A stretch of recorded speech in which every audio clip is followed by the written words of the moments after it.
নিষিদ্ধ ঘোষিত ছাত্রলীগ প্রশ্নে আমাদেরকে এক হইতে হবে। তাদেরকে যেখানে পাওয়া যাবে সেখানে সামাজিকভাবে প্রতিরোধ করতে হবে। তাদেরকে থানায় দিতে হবে। এরা হচ্ছে গণহত্যাকারী, তারা হচ্ছে শিশু হত্যাকারী।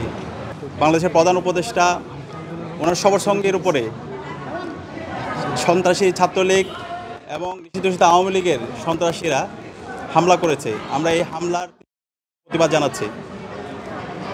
আমরা গত 1 বছর জুড়ে জুলাই বিপ্লব পরবর্তী বারবার বলছি, বাংলাদেশে যারা ফ্যাসিবাদ কায়েম করেছে, যারা জুলাই বিপ্লবের সময়ে গণহত্যা এবং শিশু হত্যা চালিয়েছে এবং ক্যাম্পাসে ক্যাম্পাসে নির্যাতন নিপীড়ন করেছে, পিলখানা হত্যাকাণ্ড থেকে শুরু করে গত 16 বছরে যে এই হত্যাকাণ্ডগুলো চালিয়েছে, নিষিদ্ধ ঘোষিত ছাত্রলীগ, নিষিদ্ধ ঘোষিত আওয়ামী লীগ এবং তার সকল দোষরদের দৃষ্টান্তমূলক বিচার আওতায় নিয়ে আসতে হবে।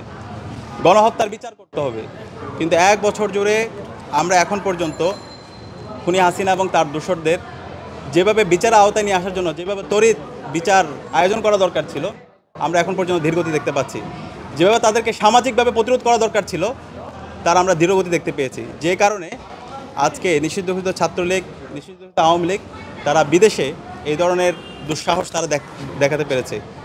আমরা অন্তর্বর্তীকালীন সরকারকে অনুরোধ করব এবং বাংলাদেশের সকল রাজনৈতিক দলকে ফ্যাসিবাদ বিরোধী আমরা যারা আন্দোলন করেছি, সংগ্রাম করেছি, আমরা সবাইকে অনুরোধ করব, আওয়ামী লীগ প্রশ্নে আমাদেরকে সবাইকে এক হইতে হবে। নিষিদ্ধ ঘোষিত ছাত্রলীগ প্রশ্নে আমাদেরকে এক হইতে হবে। তাদেরকে যেখানে পাওয়া যাবে সেখানে সামাজিকভাবে প্রতিরোধ করতে হবে। তাদেরকে থানায় দিতে হবে। এরা হচ্ছে গণহত্যাকারী, তারা হচ্ছে শিশু হত্যাকারী। আমরা সবাই যেন ঐক্যবদ্ধভাবে এই নিষিদ্ধ ঘোষিত ছাত্রলীগ, নিষিদ্ধ ঘোষিত আওয়ামী লীগের বিরুদ্ধে সবাই ঐক্যবদ্ধভাবে আমাদের প্রতিরোধ জারি রাখি এবং তাদেরকে, এই গণহত্যাকারীদেরকে দৃষ্টান্তমূলক বিচার আওতায় নিয়ে আসি। অন্তর্বর্তীকালীন সরকারকে আমরা অনুরোধ করছি, 1 বছর চলে গেছে, শহীদদের রক্ত এখনও দেয়ালে লেগে আছে, আমাদের যারা গাজীরা আছে এখন তারা হাসপাতালে পেতে কাতরাচ্ছে। আপনারা কেন এই গণহত্যাকারী এবং শিশু হত্যাকারী খুনি হাসিনা এবং তার দোষরদেরকে আপনারা এখন পর্যন্ত দৃষ্টান্তমূলক বিচার আওতায় নিয়ে আসছেন না?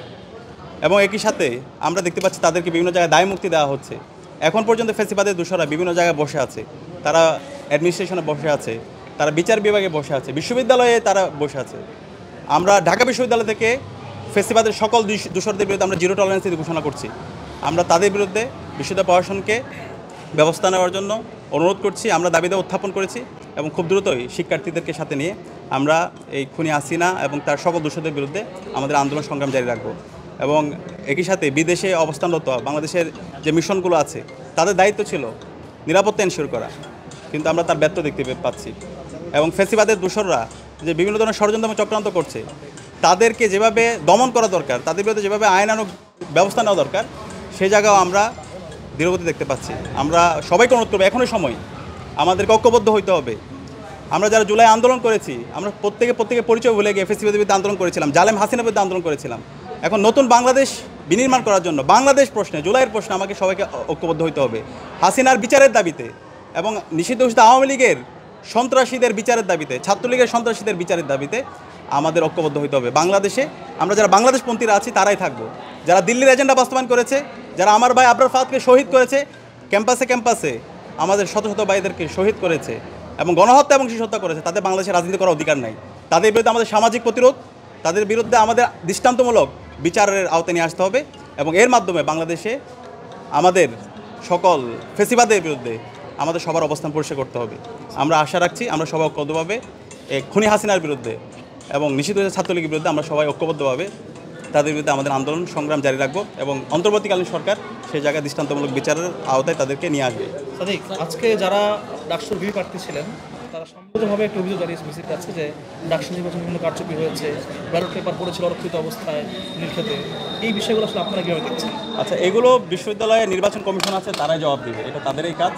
আমরা শিক্ষার্থীদের উচ্ছ্বাস দেখতে পেয়েছি। ডাকসু নির্বাচনের শুরু থেকে আপনারা সাংবাদিকরা ছিলেন, প্রত্যেকটা নির্বাচন আমাদের যে সেন্টারগুলো ছিল সেখানে পোলিং এজেন্ট ছিল, সেখানে অবজারভার ছিল, সেখানে সাংবাদিক প্রতিনিধিরা ছিল এবং সবাই ভোট গণনার সময় একসাথে ছিল।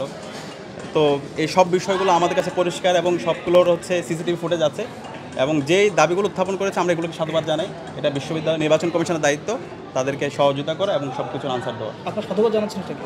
আমরা সব কিছু কারণ গণতান্ত্রিক পরিবেশে আমরা সব কিছু সাধুবাদ জানাই এবং আমরা চাই এই গণতান্ত্রিক চর্চা অব্যাহত থাকুক। ধন্যবাদ।